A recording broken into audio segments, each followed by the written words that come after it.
What's happening? All I know is I was walking down the hall to my 5th period class, minding my own business, when a kid with a tail, predominantly worn by furries, started running towards me. Not sure about how dangerous he could be or why he was chasing me, but I booked it. But then I got cornered. The furry kid started barking at me viciously. No one noticed the furry, nor had anyone heard their loud barking. This isn't the first time this has happened. Like a couple days ago, me and my best friend Tyrone and I were at the mall. A guy around the age of 30 started yelling in the middle of the mall. Tyrone, of course, didn't hear it. It's fine. He has AirPods in. Of course, he didn't hear it. But it seemed like no one in the mall heard him. And again, yesterday, I was working in the library working on homework when a girl, also wearing furry attire, started not barking, but full-on yelling. Even though I wasn't alone, no one in the lobby heard her. After this last furry attack, I was done thinking it was just a coincidence. My name is Jimothy Gertrude. Me and my best friend Tyrone Lebronius have known each other since preschool. He's always been a bit weird. It doesn't change the fact that he's my best friend. He's a blonde African-American boy a few days younger than me. We rely on each other and only each other ever since Deez disappeared. After school, I texted Tyrone wanting to meet up to talk about today. Hey Tyrone, why weren't you at school today? Not 'cause I was sick, bruh, on period, on God, for real. Well, meet me at the Papa Murphy's on 21st Street. YLMAO, on period, slay, bro. I have something to tell you. This is really important. I eat, bet. Ayo, bruv, I'm here. If you ain't about to show up in this fool, I'm about to dip, if you know what I mean, bro. Meet me at table 4. Nah, 'cause you ain't finna tell me what to do, fool. Okay, finally we met up. I need to tell you about today. I then recollected this week's abnormalities in vivid detail to Tyrone. That moment when fibbing moment, on period, no caparoni broski. Tyrone uttered exasperatedly. I'm not lying, bro. Tyrone was starting to make me angry, not even attempting to step into my shoes. He'd been like this ever since Deez disappeared. Deez was the 3rd comrade in our trio who disappeared 2 years ago. It's always been a sensitive subject for the both of us. But since Deez was the oldest in the group, Tyrone had always thought of him as a mentor figure. This isn't about Deez, isn't it? This isn't about D's. Oh my gosh, for real, like who asked ONGL plus ratio? Tyrone remarked incautiously. I was extremely upset at Tyrone at this point. How could he be this insensitive? You don't want to see me when I'm mad. I feel demons coming inside me. I stormed off, leaving Tyrone to sit by himself in the Papa Murphy's. I walked home to see furries along the road, viciously barking, trailing along the path to my house. Well, isn't that friggin' weird? I thought to myself. Someone screamed. It was most definitely my mom. Afraid she could be in trouble, I ran back home. I opened the front door, but my mother was fine. Staring at the wall, without even glancing at me, she said, "Come get some of these sandwiches I made for you." Our house was 2 stories and fairly small, with its worn wooden floors and old decor. You'd think it's been here for over 50 years. I sat onto the old decaying couch and turned on the TV. The news channel was on. The reporter mentioned how mass amounts of furries are missing from Sewanyak Junior High as their parents are howling, hoping that they will come back. Here is your food. Here are some Pacific Cooler Capri-Sun as well. Mom, you know I wanted Hawaiian Punch, not this gosh darn Capri Sun, goofy. Literally no one asked you, ungrateful child. My mother said defiantly.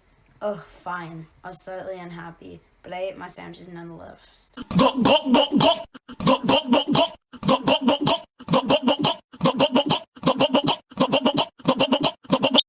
was drinking my Capri Sun when I felt some gnarly tasting furry stuff on my tongue. I opened up the Capri Sun to find it was all moldy and was infested with maggots. Bro, moment. It must have been decades old. How long had my mom had this goofy stuff in her possession? Sometimes I wish I had. Oh my gosh, Mom, what did you give me? She completely ignored me and went to bed. It was pretty late, so I was thinking she was just sleepy. I followed her example and went to sleep as well. This wasn't the first time she had served me musty, dusty, crusty food, nor would it probably be the last. The next day, I took the bus to school. Apparently, Tyrone still remembered yesterday because he refused to sit next to me on the bus and ignored me entirely. But it doesn't mean I'm not mad at it as well. The way he acted yesterday was completely unacceptable, and I wouldn't forgive him within a day. We arrived at Tsuinyak Junior High, and I went to my first period. After a few miserable hours, it was finally time for lunch. I grabbed a plate and stacked it with meatloaf and half-frozen pizza. When going to sit down, I again attempted to sit next to Tyrone, but as soon as I sat down, he slid to the end of the bench. Bro moment. Alright, I thought, he needs some time to cool down. I was eating my lunch when I was interrupted by screaming coming from outside the school. What was that? Everyone was looking at me funny. I stood up when I heard it again.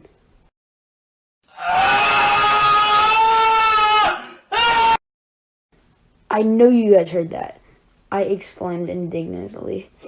Someone was definitely in trouble. Tyrone stood up, obviously annoyed, and said, Look, Jimothy, we all know that you crave attention, but you don't have to interrupt our lunch and be cringe, bro. Like, OMG, for real, for real. I ignored Tyrone and ran into the direction of the screaming. I heard the voice yell again. The closer I was getting, the more I realized it sounded like someone I know or knew. Sweat dripped down my face as I ran down the halls and stairs.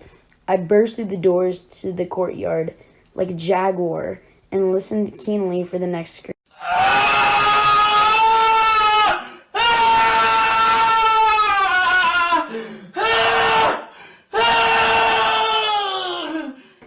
He's here, I said under my breath. I looked around for a couple seconds before I saw him. A figure was standing, staring away from me, perfectly unharmed. My heart skipped a beat as I realized who it was. Deez? He looked the exact same as the day he disappeared. He had his usual blonde hair, blue eyes, and was as pale as the North Pole.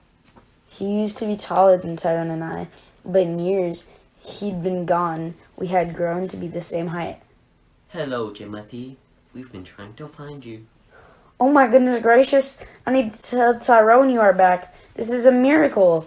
I jumped in for a hug and squeezed tightly, but Deez did not hug back. I pulled away and told him I'd be right back. I ran up to the lunch cafeteria to look for Tyrone. He needed to know of my recent discovery. I came back and Tyrone was sitting in the same spot he had been in when I left. I went up to him. Tyrone! A miracle happened! You need to come with me ASAP. OMG, like, what do you want, cuz? Like, for real, no one asked. Like, actually, it's not that deep, bro. It's Deez. He's back. Throughout the entire day, he was trying so hard to stay mad at me, but these words seemed to make him forget about being mad. You are fibbing. Low-key, mid-key, high-key, for real, for real. Tyrone remarked, not wanting to believe it. I can show you. I bet. You better not be lying. This is some serious stuff, cuz. Like, for real, on period. I swear I'm being truthful. We ran down back into the courtyard at record pace, at sonic speed even. We arrived at the same spot Deez had been, but he was gone. There's no way. He must have just jumped a fence or something, because the school's doors are locked from the outside in. Bro, I swear to Gorsh, he was right here. I swear on my mother, I'm not lying. But my words weren't enough. Tyrone was already teary-eyed. He covered his eyes. You aren't a very good friend, you know that? He ran back inside, but I knew better than to chase after him. I really messed up. I was on the bus going back home. Tyrone wasn't on the bus. My heart was sullen from today. Sure, I may have gotten Deez back, but I lost Tyrone in the process. And the fact that Deez just wasn't the same, I could tell by the look in his eyes. I don't even know where Deez is right now. I don't even know if he left for good, or maybe I had really just imagined him this entire time. Flashback. Today is the best day of my life. It's my 12th birthday, and me, Tyrone, and Deez are having a swell time at the mall. We got ice cream. We played at the arcade. We just hung out. For the first time in my life, I felt... Are you still writing in that gosh darn journal? Deez giggled as he pulled the notebook from under my arms. Bro moment. Although Deez was a few years older than us and the most responsible of the three, he wasn't afraid to tease us. Yes, actually, count yourself lucky you even made your way into it, I said as I rolled my eyes and snatched my journal back. Hurry up, my bro Oz. We finna miss the exhibit. For real, for real. Tyrone exclaimed, interrupting me and Deez's kerfuffle. Oh my goodness, how could I have forgotten about the exhibit?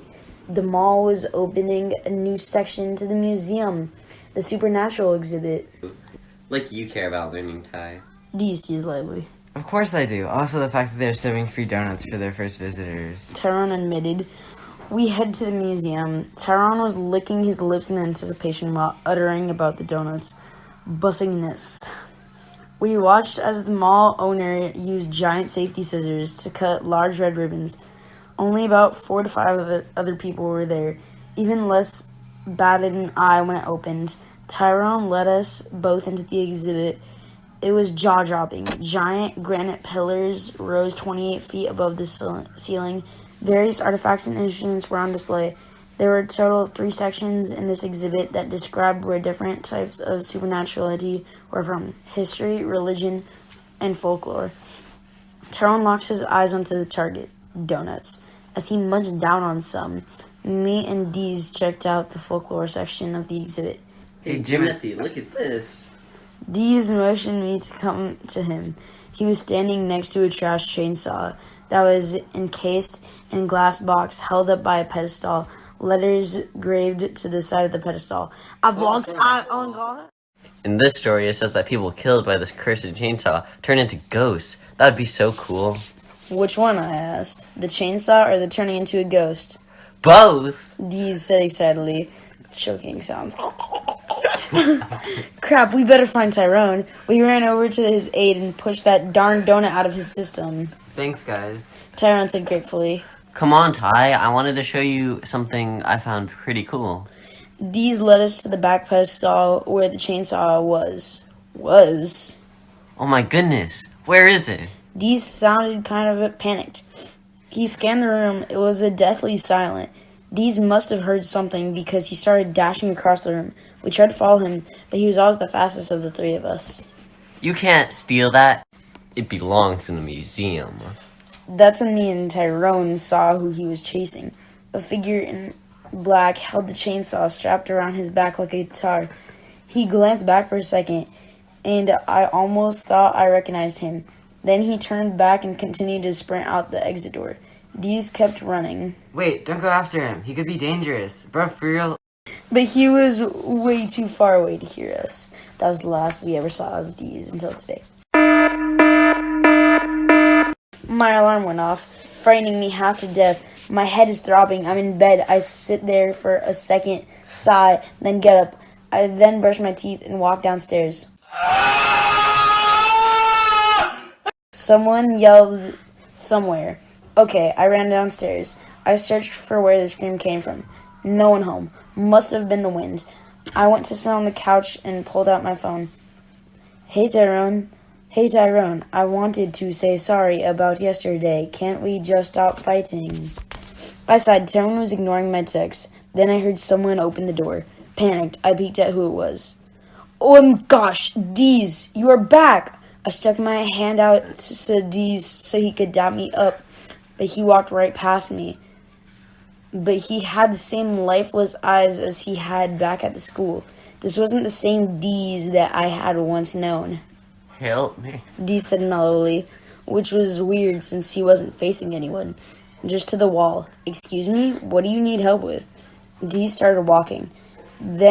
He then turned and walked back out the front door and started down the sidewalk, moving west. I followed him completely out the door, forgetting my phone on the couch.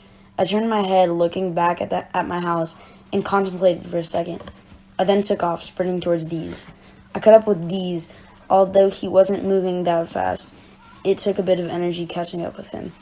We probably jogged for around half a mile when he started to slow down. For a while, since we've been running, he'd seemed to be more and more confused. But this time, he turned around and stared at me. His eyes, for the first time since we reunited, weren't blank, just bewilderment. Jimothy? Yeah, it's me, Jimothy, I answered eagerly. Deez teared up. He hugged me. This seemed like the first he had actually realized it was me. When he eventually pulled away, he had tears in his eyes. You've grown up so much, Jimothy. I was speechless. I mean, what could I say? But I didn't have to say anything. A few seconds later, Deez sobered up and his tears disappeared. I need to tell you why I'm here, but we have to get moving. It was already the afternoon at this point. We ran. Although Deez kept running in the same direction, he stopped every few minutes to look around, like he was triangulating his position or something. Around 30 minutes later, we stopped for the first time at a bench on the side of the street. I was panting like a dog, but Deez seemed totally mellow and not out of breath. Okay, Jimothy, this is kind of hard to explain. Deez continued. I'm dead. What? Bro, moment. How am I supposed to respond to that? Okay, what do you mean you're dead? Like figuratively or? I've been killed. Obliterated to death, if you will. Murdered to the point of ghostlyhood.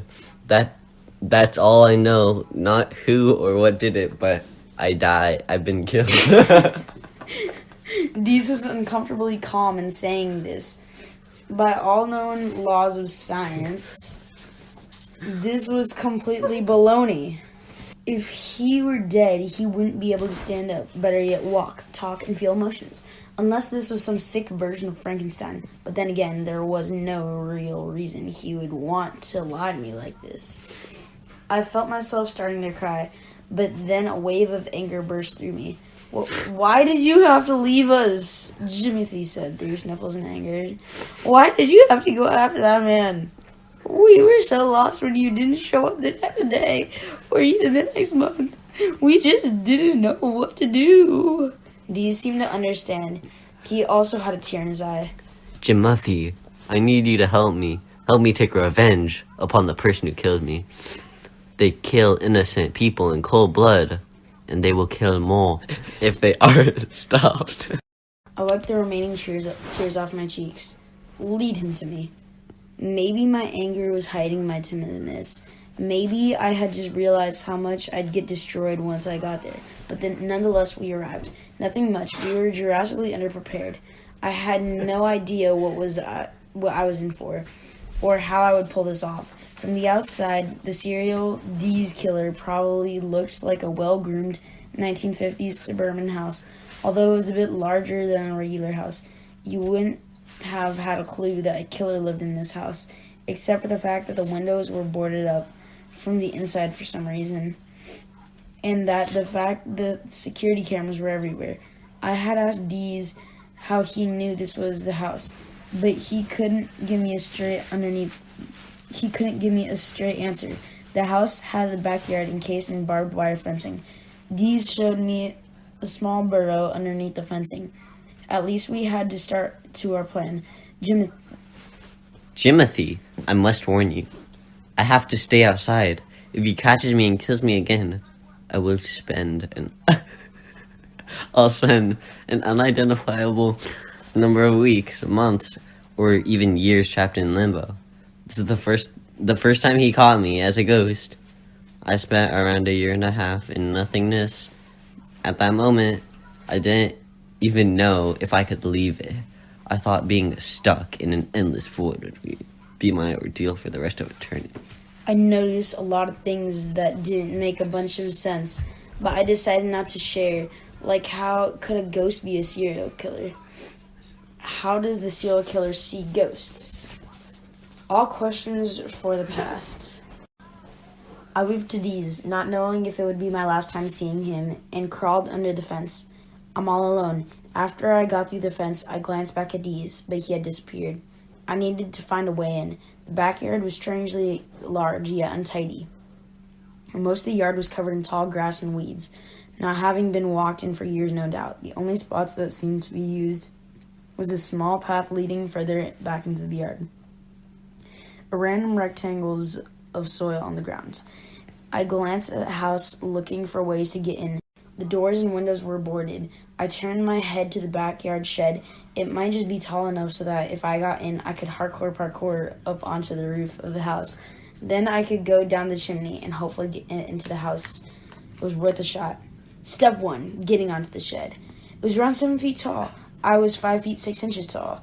Jumping to see the top of the shed roof, I couldn't see much, but I did notice that the boards the shed used as a roof were not secure, being not screwed or nailed down. Maybe if I could get into the shed and go through the boards in the middle, it could work. Only one problem. The shed had a large rusty padlock. Although there was a window into the shed that with enough force could be a way into the shed. I looked around the backyard for things I could use to break the window, as there was no way I could break in on my own. A minute later, I found something, a half-rotted bat. Still better than nothing. It might also help me to later kill the serial killer. I went over to the window and with my full might swung in the window, which shattered on impact. Right as I did it, I ducked and covered my face to prevent any glass particles from cutting my face open. After the shimmering glass sounds had settled, I looked back into the window. Perfect. I climbed in, getting a bit of cuts on my hands and arms. But other than that, pretty unscathed. Oh no, I looked at the inside of the shed. My heart pounded as I realized that there were at least 10 abhorrent, shriveled up corpses leaning against the wall. But they were all smiling. Being straight out of a horror scene, I was eager to carry on with the plan and leave the shed. Then something caught my eye. One of the shriveled up bodies looked familiar. I took a closer look. It was Deez, shriveled up and filled with maggots, but most definitely him. How could they do this to you? I let out a few tears. I hugged Deez's corpse and continued out of the shed. Once inside of the shed, I stepped on a windowsill and pushed myself up. My head pushed up a roof board that then fell onto the ground. I heaved myself up onto the shed roof. I sat there for a few seconds contemplating what I had just seen inside the shed. Did I really want to go through with this plan? Step 2, getting into the house. I had always been scared of heights, and falling over 7 feet certainly wasn't an exception. There were also very little amount of momentum available, since the shed was only around 5 feet wide. Nonetheless, I brought up the courage to jump, and I did. I almost slipped but grabbed onto the gutters at the last second. I breathed heavily in fear. I climbed up the side of the roof and found myself at the base of the chimney.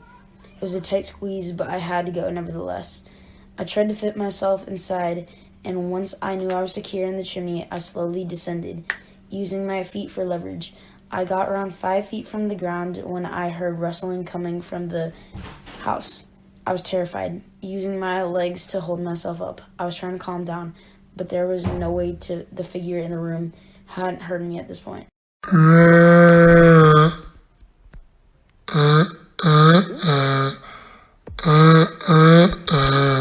The sound of the chainsaw broke through the silence. Then an ear-piercing scream.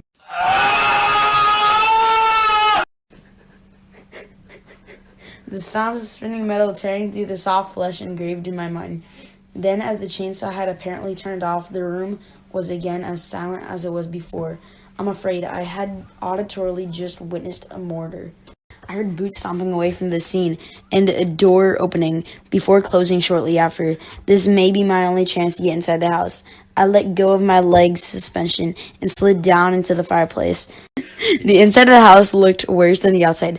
Furry black mold growing on the off-white walls. Furniture was moved to the sides of the walls, leaving wide open spaces in the middle of the rooms. Some furniture was even stacked on each other near the walls. There was blood everywhere, most dried out, but the most recent being a dead body on the floor. Blood gushing out of the large open wounds. The corpse was dressed in full furry attire, tail, whiskers, fursuit, etc. Their face was beyond recognizable, pieces of it smeared in the ground. It was hard to see the rest of the house as no lights were on, so I had to rely on the small evening light peeking through the window boards.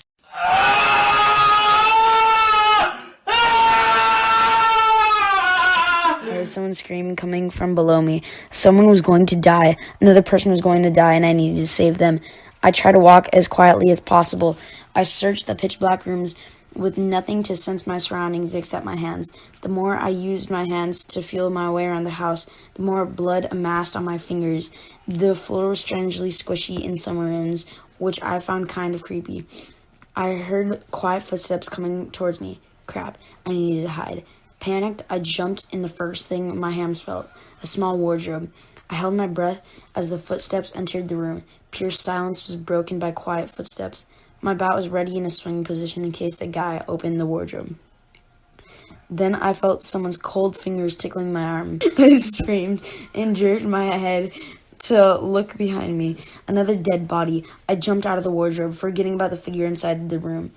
The lights were dim, and I could make out his face, a psychotic smile with blood smeared on his clothes. He held a chainsaw covered in various human chunks, and he came at me. A demented Narrator run. I howled, terrified, and sprinted out of there. I ran into furniture and corpses, not being able to see. My nose was bleeding, but I had more important things to attend to. I hid behind a box, and the smiling man walked into the room. It was quiet apart from my breathing. I silently wept behind the boxes, wanting to not be in the situation anymore. Then I heard a gruff whisper coming from right above me. I looked up. The smiling figure was an inch away, staring right back at me. I threw my bat at it, and although I completely missed, it made him flinch for a second, which gave me a split-second opportunity to run. I quickly jumped and bolted out of the room. He ran at me as I looked for an escape. That's when I found stairs that led down. It appeared that there was a dimly lit light down there. It was worth a shot, so I hurried dashing down. I almost slipped on the bloody steps as I descended. I got down to what I assumed was a basement. I hid for a second before concluding that I had gotten away from the serial killer. I sighed a heavy breath of relief. That's when I heard something in the basement. I looked over to where the sound was coming from. There was a kid, hands chained and mouth taped. I walked over to him. This must be the kid I heard screaming before. Don't worry, I'll help you out, don't panic. I was going to look around the basement for things to cut the chains when I saw the boy's face. Oh, what the heck? Be quiet. He's going to hear us. I tried to rescue him, but his eyes were full of fear. Then I realized he wasn't looking at me. Something behind me. I turned around to see the serial killer smiling at me as he hit me in the head with a bat, knocking me out. My head is pounding, physically and mentally. I could barely move my arms or legs, or even my eyes for that matter. My breath was coarse, blood in my coughs. With effort, I opened my eyes to a horrific scene. Although the bulbs were fairly dim, my eyes stung from the light. My legs were chained, arms cuffed, and mouth gagged. The basement had blood everywhere. I was scanning the room for the kid I tried to save, but he had disappeared. The only person in the room was me and a figure sitting in a chair, facing me. Hello, Jimothy. The man said to me, then glared directly at me. How did he know my name? This was the first time the light had been bright enough to make out anything on his face apart from the despicable smile. His face was charcoal black, as if he had dyed it. His eyes were split pupils. What do you want from me? Who are you? I tried to make it sound confident, but I'm afraid it came out quite the opposite. Who says I wanted anything from you? You were the one that came to me. His valid argument followed shortly after with a statement. I regret to inform you that you know too much, and I have to kill you. He broke the news to me. I started to panic. I wasn't ready to die. I needed to make up with Tyrone. I had to do something. Don't kill me. At least tell me who you are. I was desperate at this point. So, you want to know who I am? He said. I nodded. Who's your daddy? I'm your daddy. I was dumbstruck. Then he continued to say, Since you are not my normal victim, and I've never had a proper father-son moment with you, I have a proposal. That is, if you don't want to die, of course. This guy was my dad. He couldn't be. I couldn't wipe the thought of his petrifying smile out of my mind. I'm proposing that we work together. Us. We can commit homicide together. He seemed to relish the idea of killing people. He licked his blood-stained lips in anticipation. He seemed to notice me staring at him, paralyzed. All right. I'll give you some time to think about it. He continued to stare directly at me with his blood-stricken eyes as he slowly walked out of the basement. This man was crazy. I had to get out of here and alert the authorities. What was I thinking? A 14-year-old boy could take on a psychopath? I used my hands to try and pull off my gag. Once it finally came off, I coughed vigorously. Blood splattered in the air. "Please help, anyone. Please help me," I said, barely able to make my voice go anything over a whisper. My throat was coarse. There was no hope. The chain was keeping me from doing anything apart from crying. I heard rustling behind me. Crap. I turned around. It was the boy that had been trapped down here before. He was fatally losing blood and had various body parts missing. I could tell he had been slowly crawling over to me from a smear of blood behind him leading from the other side of the room. His hand was clasped around something. "Avenge me." Those were his final words, as his eyes finally rested. His hand relaxed around what he'd been holding, a key. My handcuffed arms were just close enough to grab the keys. After a few minutes of struggle, I was free. I just witnessed the deaths of 2 people today.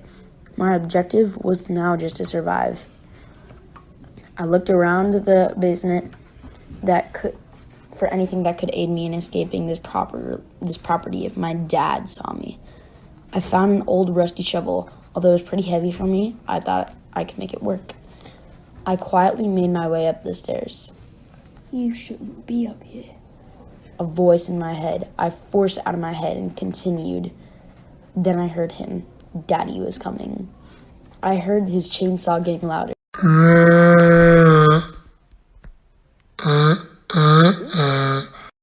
I couldn't tell which direction it was coming from, but it was definitely getting closer. I felt like I was going crazy. In desperation, I screamed. The chainsaw kept getting louder and louder. I found myself yelling for Deez to save me. I couldn't make it out. I found a boarded up window, and after dropping my shovel, started ripping the planks off its frame. I clawed at the porch to the point where my hands started to bleed. As I continued to yell for Deez, I heard a voice behind me. "He isn't coming."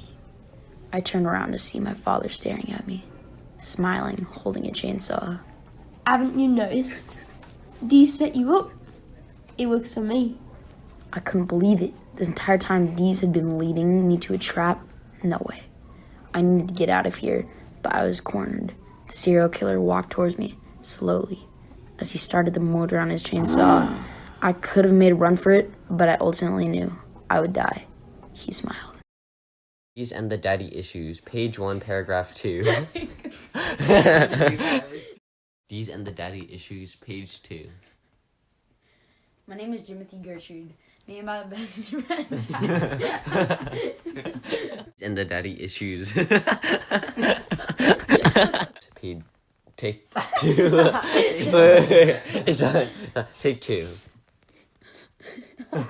Yeah.